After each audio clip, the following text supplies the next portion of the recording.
Ya, jadi misalnya masuk di sini 12 volt, maka di sini turun menjadi lebih kecil dari 12 volt.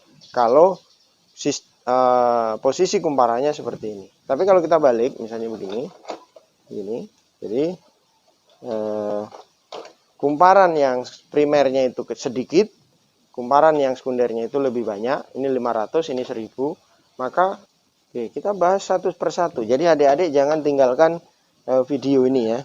Tonton terus sampai habis karena kita akan kupas tuntas semua komponen yang ada di sini ya. Selama ini di sekolah mungkin karena keterbatasan fasilitas atau keterbatasan SDM atau keterbatasan waktu terutama, sehingga adik-adik tidak menikmati atau adik-adik tidak melihat alat-alat praktikum ini, dan bahkan juga tidak pernah melakukan praktikum fisika ya.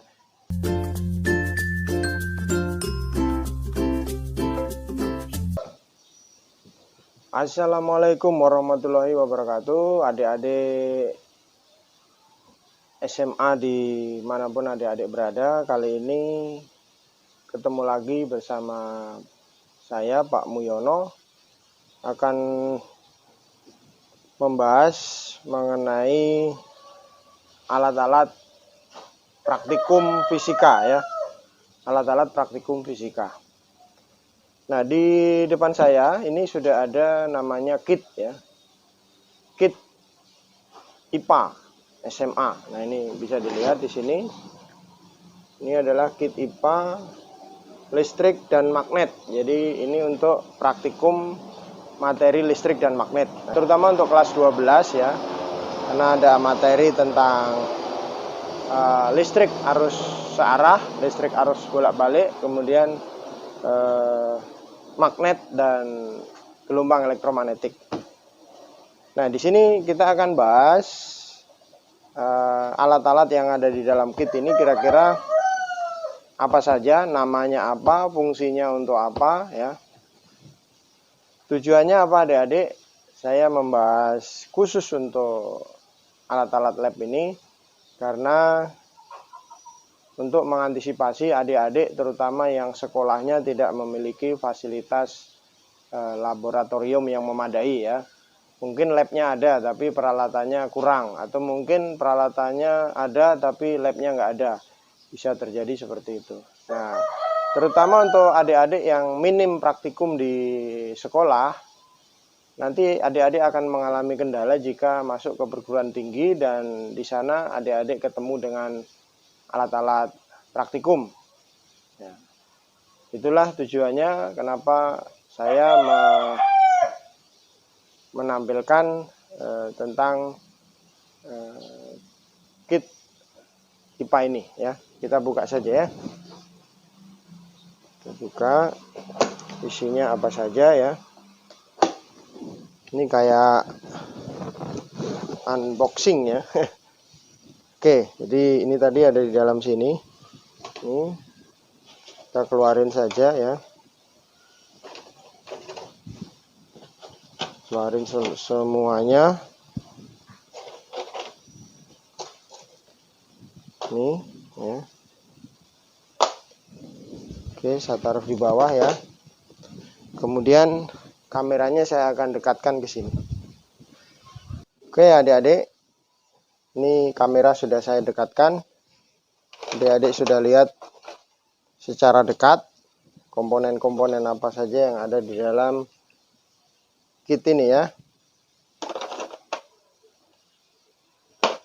Oke, kita mulai dulu dari ini ya, dari sini. Ini namanya papan rangkaian ya, papan rangkaian. Jadi kalau adik-adik mau merangkai rangkaian listrik terutama untuk adik-adik SMA di materi tentang listrik dan magnet, itu nanti komponennya bisa dipasang di papan rangkaian ini ya. Ini perhatikan, jadi ada 1 2 3 4 5 6 7 8 9. Ada 9 lubang untuk tiap kotaknya ya. Jadi 9 lubang dalam satu kotak ini semuanya terhubung. Tetapi antara kotak yang ini dengan kotak yang ini itu tidak terhubung. Supaya terhubung, maka di sini ada namanya penghubung. Ini ya, penghubung. Jadi kita hubungkan begini ya adik-adik ya. Nah, jadi kotak ini dengan kotak ini secara otomatis terhubung. Jika kita mau menghubungkan lagi ke kotak berikutnya, maka kita pasang penghubung seperti ini ya. Jadi nanti bagaimana menghubungkan dan bagaimana menempatkan komponen-komponen ini ke dalam rangkaian ini tergantung dari rangkaian yang mau kita rangkai apa, begitu ya. Oke, jadi seperti itu ya adik-adik mengenai papan rangkaian ya. Jadi ini namanya papan rangkaian. Dibolak-balik sama ya, tidak ada bedanya ya. Oke, saya taruh sini. Itu mengenai papan rangkaian. Lalu selanjutnya kita menuju ke ini tadi ya. Jadi ini namanya penghubung papan rangkaian ya. Jadi dari sini ke sini ini terhubung. Di dalam pembungkus ini terhubung ke sebelah ya. Jadi seperti ini. Ini namanya penghubung papan rangkaian. Oke, saya kembalikan. Kemudian ada lagi ini ya. Nah, ini apa adik-adik kira-kira?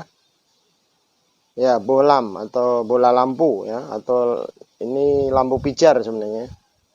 Lampu pijar. Itu ada spesifikasinya di sini ya, biasanya adik-adik yang matanya masih jelas bisa melihat di sini ya. Jadi berapa volt, berapa watt gitu ya.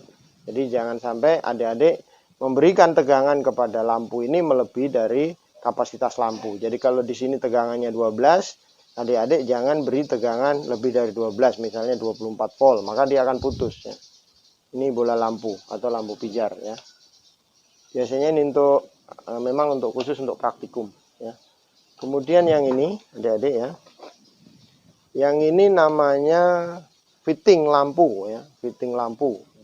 Jadi ada lambang lampu di sini ya. Lambang lampu itu seperti ini, simbol atau lambang.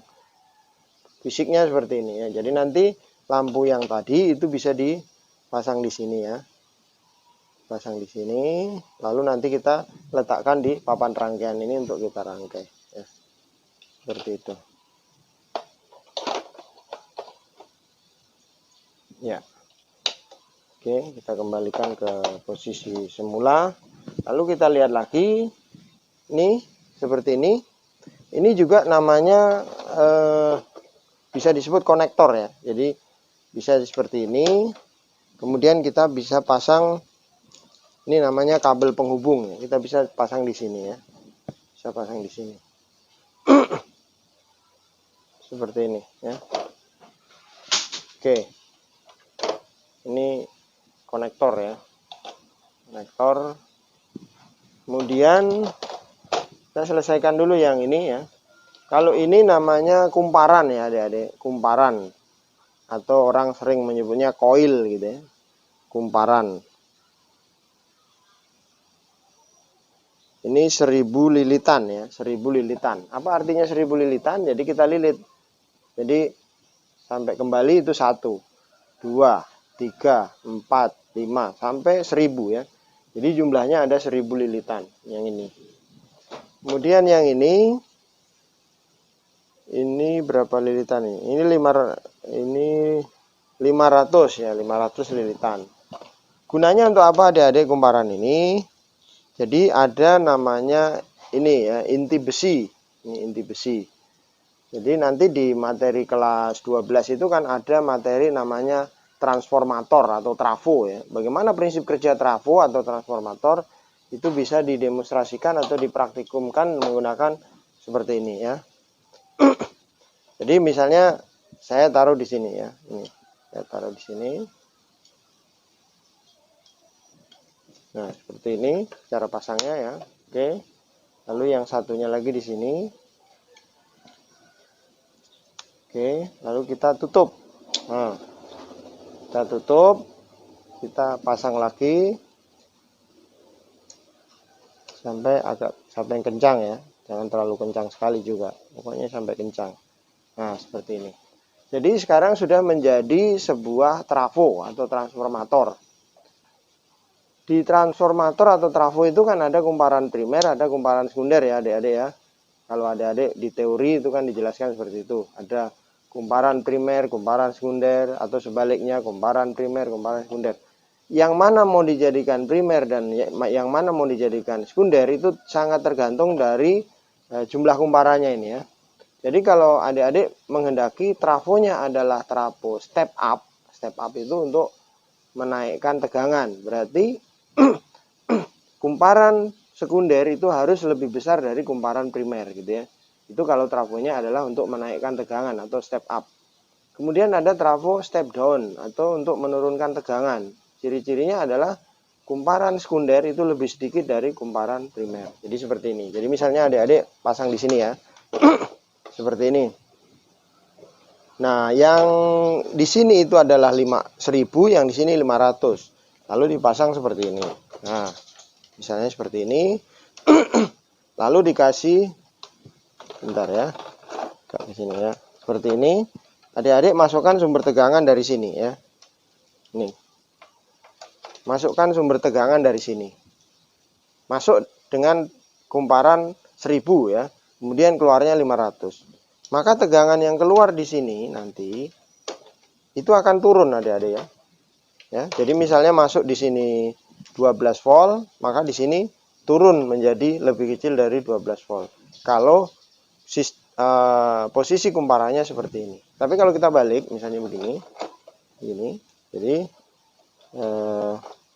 kumparan yang primernya itu sedikit, kumparan yang sekundernya itu lebih banyak. Ini 500, ini 1000. Maka trafonya namanya trafo untuk menaikkan tegangan atau step up. Ya, jadi masuk di sini 12, bisa jadi keluar di sini 24 volt. Jadi bisa diukur ya, menggunakan alat ukur yang ada di sini. Namanya avometer.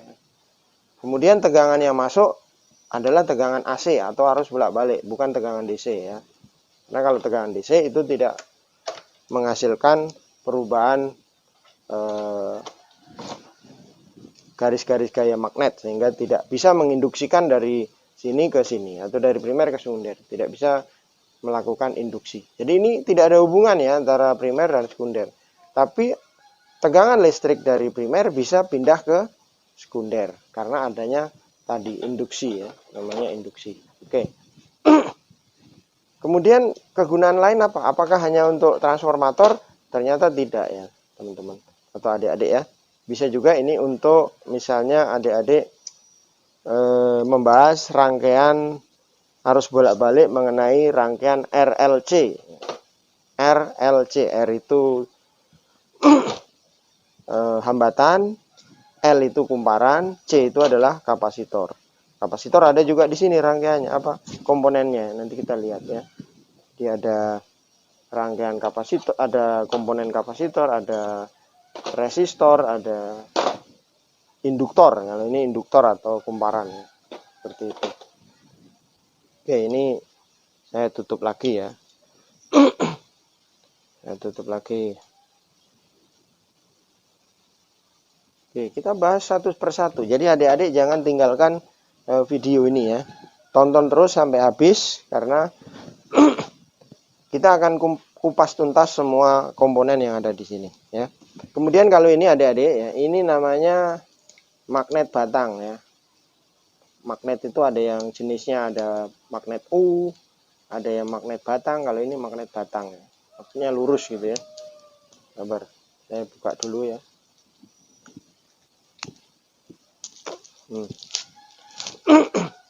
Ini magnet batang. Nah,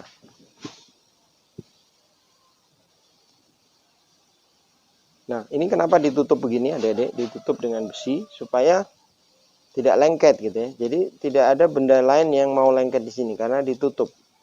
Tapi kalau ini saya buka begini, maka dia jadi lengket nanti. Nah, jadi lengket. Oke. Jadi yang merah dengan merah ini adalah kutub yang sama. Hitam dengan hitam itu adalah kutub yang sama. Sesuai dengan teori adik-adik bahwa kutub yang sama itu akan tolak menolak, kutub yang berbeda akan tarik menarik. Contoh ya, tidak mau dia didekatkan. Nah tuh, tidak mau didekatkan karena dia kutubnya sama, yaitu kalau utara, utara semua ini. Atau kalau selatan dengan selatan. Maka dia tidak mau lengket. Nah, tidak mau dia, tidak mau lengket. Nah, tidak mau. Tapi kalau utara dengan selatan, atau hitam dengan merah ini, dia akan lengket. Nah, tuh lengket kan? Tuh lengket. Karena kutubnya berbeda, ya. Berbeda kutubnya. Ya. Jadi kalau hitam dengan hitam tidak mau, merah dengan merah tidak mau. Atau utara dengan utara tidak mau, selatan dengan selatan tidak mau, ya. Seperti itu. Kalau utara dengan selatan dia mau, ya. Selatan dengan utara dia mau, ya. Itulah magnet, ya. Ini namanya magnet permanen, ya. Permanen itu artinya sifat kemagnetannya sampai kapanpun tidak hilang, ya. Kalau magnet buatan, ya tentu kalau lama dia bisa hilang sifat kemagnetannya. Oke, ya. Jelas ya adik-adik ya. Ini magnet batang. Ada jenisnya bentuknya U, ada yang batang dan lain sebagainya, ya. Kemudian apa lagi? Ini ya adik-adik, ini namanya kompas, ya. Kompas. Nah, ini saya buka dulu ya. Wah, ini unboxing namanya ini. Unboxing. Oke. Ini adalah kompas.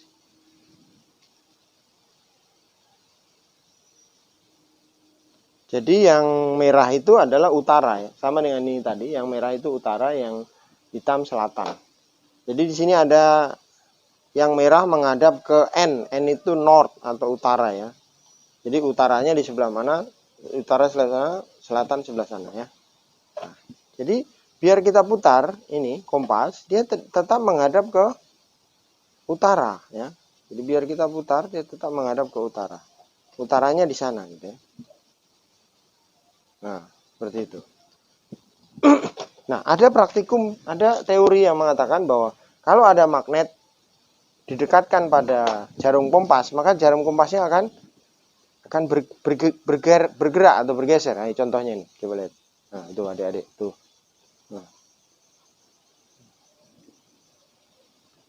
Nah, tuh, adik-adik, bisa kan?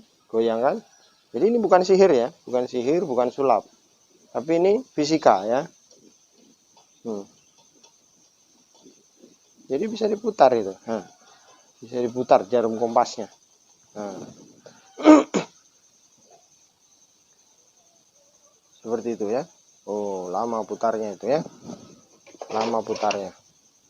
Jadi ini antara jarum kompas dengan magnet ini bisa menunjukkan adanya arah medan magnet, ya. Arah medan magnet. Jadi kalau misalnya ada kawat listrik diberi arus, misalnya ini kawat ini nanti kita buka misalnya, terus diberi arus listrik dari positif ke negatif, lalu jarum kompas didekatkan pada kawat tersebut, maka jarum kompas ini akan menyimpang. Menyimpangnya kemana? Mengikuti kaedah tangan kanan, ya. Ya, nanti adik-adik tentu akan dijelaskan oleh gurunya mengenai teorinya, ya. Kalau di sini kan ini mengenal alat-alatnya, penggunaannya bagaimana, tentu nanti ada namanya praktikum fisika membahas tentang materi apa gitu. Nah, alat-alatnya inilah alat-alat yang kita bisa gunakan nanti, ya, untuk melakukan praktikum. Oke, ini kompas sudah. Kemudian ini adik-adik, ini namanya kawat nikrom, ya. Kawat nikrom. Untuk praktikum juga, ya. Ini juga namanya kawat konstanta. Kawat konstanta. Oke. Sekarang kita lanjut ke mana nih? Ke sini, ya. Sini. Kalau ini namanya saklar, ya adik-adik. Namanya saklar. Jadi nanti kita bisa hubungkan di papan rangkaian ini, lalu kita pakai untuk menyalakan rangkaian papan. Ini saklar namanya. Saklar. Ini namanya kapasitor, ya. Nih.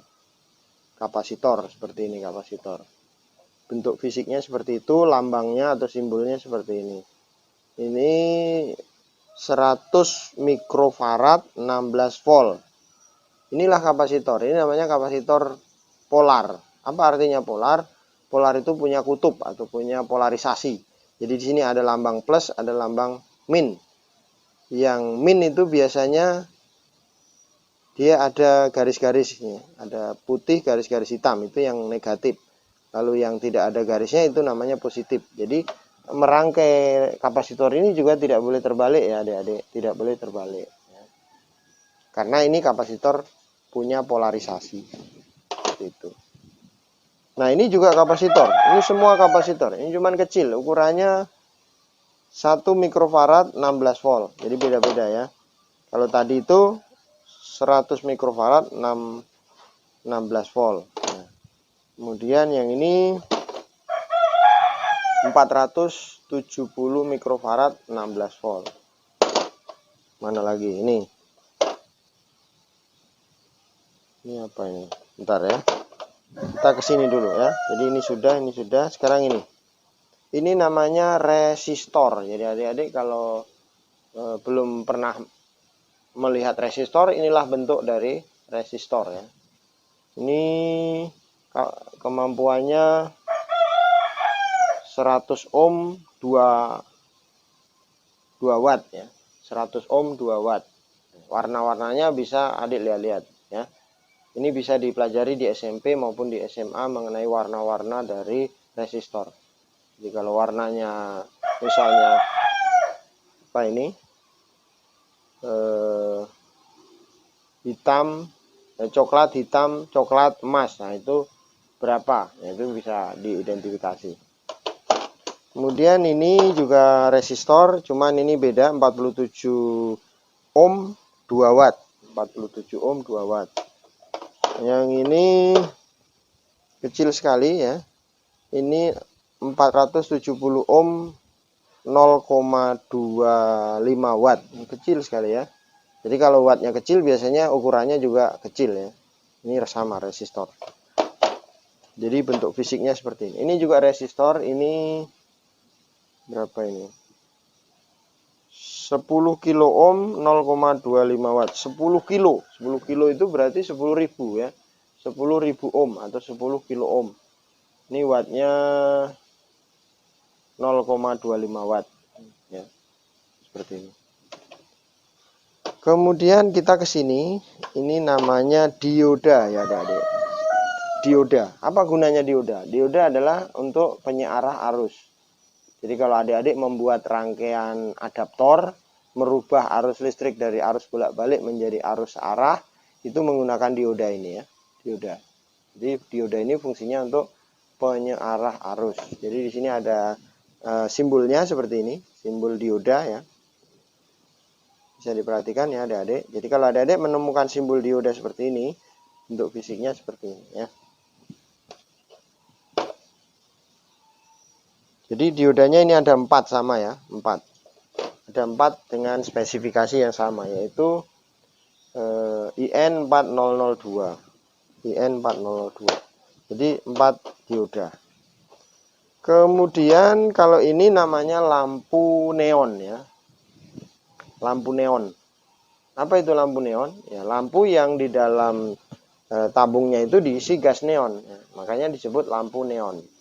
Ini ya, lampu neon. Oke.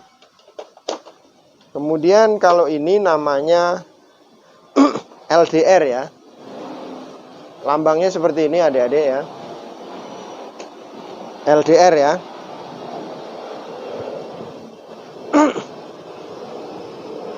Jadi LDR itu singkatan dari Light Defender Resistor ya. Jadi dia sistem kerjanya berdasarkan cahaya ya. Jadi kalau LDR ini kena cahaya matahari atau kena cahaya seperti ini, maka nilai hambatannya akan berubah. Kalau cahayanya berkurang atau cahayanya gelap yang ada di lingkungannya, maka LDR ini hambatannya akan berubah juga ya. Bisa berubah mengecil, bisa berubah membesar ya. Biasanya ini sebagai alat kontrol ya, kontrol. Misalnya kita mau menyalakan lampu secara otomatis pada sore hari. Jadi pada saat matahari mulai gelap, maka alat ini bekerja dan menyalakan lampu misalnya seperti itu. Atau pada saat pagi hari supaya mati lampu, maka alat ini dipasang gitu ya. Misalnya kalau terang dia hambatannya akan naik, kemudian lampunya akan mati. Jadi ini sebagai alat kontrol ya, seperti itu. Kemudian ini ya, Ini. Bentuk fisiknya seperti ini ya, seperti ini. Jadi kakinya ada 3 ya adik-adik. Kakinya ada 3. Kemudian bentuknya seperti ini. Ini ada tulisan 50 kilo ohm atau 50.000 ohm. Lambangnya seperti ini ya adik-adik. Ini lambangnya. Ini bisa diputar-putar. Jadi kalau di pesawat elektronik itu namanya, kalau di radio itu adalah volume. Kemudian kalau di ampli itu ada treble, bass, volume, ya, mic, echo dan lain sebagainya. Itu menggunakan potensio ini ya. Ini potensio. Potensio atau hambatan putar ya, hambatan putar. Jadi kalau misalnya ini adik-adik ya, kalau misalnya saya putar ke kanan itu hambatannya mengecil. Kalau saya putar ke kiri hambatannya makin besar. Kalau hambatannya makin mengecil maka suara atau volumenya itu makin membesar, biasanya begitu. Itu kalau difungsikan sebagai pengontrol volume pada alat-alat elektronik ya. Jadi kalau kita putar ke bawah ke kiri itu artinya hambatannya membesar, menyebabkan volume dari alat yang kita kontrol itu menjadi kecil. Ini namanya hambatan putar. Jadi dengan cara diputar maka hambatannya akan berubah. Ini ya. Ini 50 kilo ohm. Ini ada lagi, satunya lagi, sama fungsinya. Cuman ini spesifikasinya adalah 10 kilo ohm ya, 10 kilo ohm. Lalu ada lagi ini satu. Ini namanya transistor ya adik-adik. Jadi transistor itu kakinya ada 3 ya. Kakinya 3 itu biasanya yang satu itu emitor, yang satunya kolektor, dan yang satunya basis. Fungsinya untuk apa? Ya tentu ini sama dengan bahan-bahannya adalah sama dengan yang dioda tadi, yaitu bahan semikonduktor. Semikonduktor itu apa? Nanti adik-adik bisa belajar di materi tentang fisika zat padat atau bahan-bahan ya. Jadi bahan semikonduktor bisa digunakan untuk dioda dan bisa juga digunakan untuk transistor. Yang lebih agak kompleks lagi bisa digunakan untuk IC ya. Yang lebih kompleks lagi bisa digunakan untuk prosesor, chip dan lain sebagainya. Itu adalah alat bahan-bahan semikonduktor. Nah, seperti ini ya. Ini transistor. Kemudian yang tadi sempat saya pegang tapi belum saya jelaskan, ini apa adik-adik? Nah, ini adalah kabel penghubung ya. Kalau ini kabel penghubung untuk menghubungkan di papan rangkaian nanti ya. Itu kabel penghubung. Mana lagi yang belum? Ini ya. Masih 2 ya. Ini namanya basic meter. Basic itu adalah dasar atau meter dasar ya. Kenapa meter dasar? Ya karena memang ini adalah alat ukur yang sangat mendasar atau sangat dasar atau sederhana ya. Jadi ada 2 fungsi di sini ya. Alat ukurnya ada 2 fungsi. Kalau kita geser ke kanan, ke kanan sana, ini menjadi A. A itu artinya ampere meter. Jadi ampere meter DC atau yang dalam hal ini kita fungsikan sebagai ampere meter DC. Kemudian konektornya adalah yang ini ya. Konektor yang dipakai yang ini. 1, 2, 3, 4, 5. Di sini ada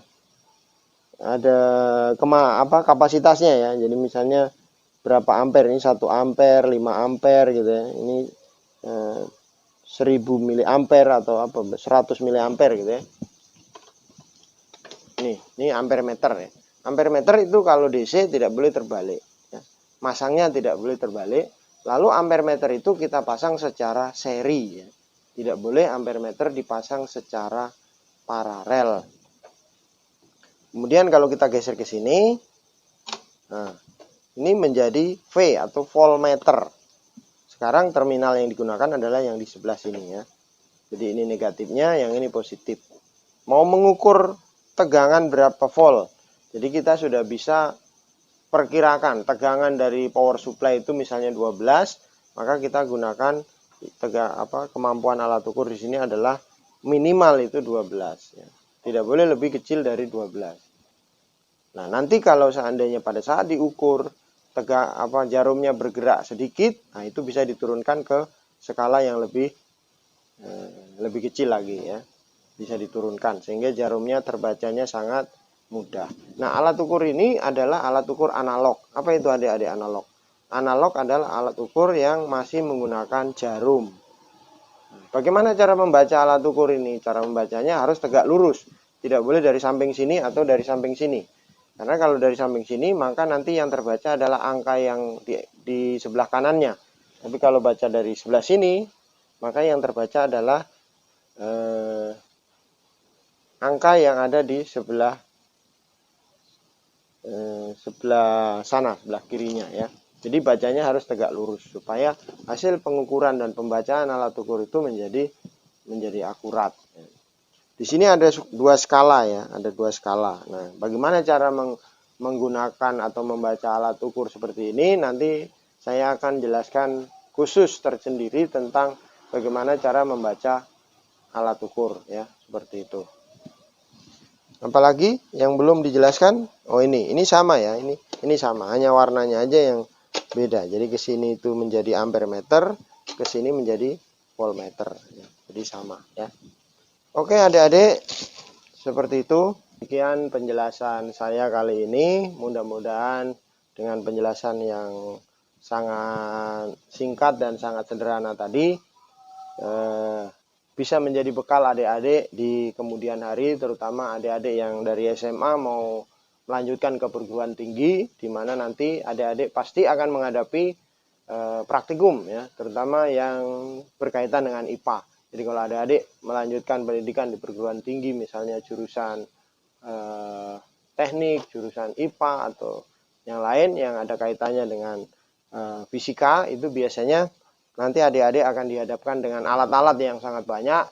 Sementara selama ini di sekolah mungkin karena keterbatasan fasilitas atau keterbatasan SDM atau keterbatasan waktu terutama, sehingga adik-adik tidak menikmati atau adik-adik tidak melihat alat-alat praktikum ini, dan bahkan juga tidak pernah melakukan praktikum fisika ya. Mudah-mudahan dengan penjelasan saya ini minimal adik-adik punya gambaran seperti apalah alat-alat untuk praktikum fisika yang nanti adik-adik akan hadapi di jenjang berikutnya atau mungkin di dunia kerja setelah adik-adik selesai dari SMA. Demikian, sekali lagi terima kasih sudah menonton. Jangan lupa ya jangan lupa didukung channel ini supaya saya terus berusaha untuk menjelaskan tentang peralatan-peralatan lab IPA, terutama untuk mata pelajaran fisika. Oke, terima kasih. Saya akhiri. Wassalamualaikum warahmatullahi wabarakatuh dan sukses selalu.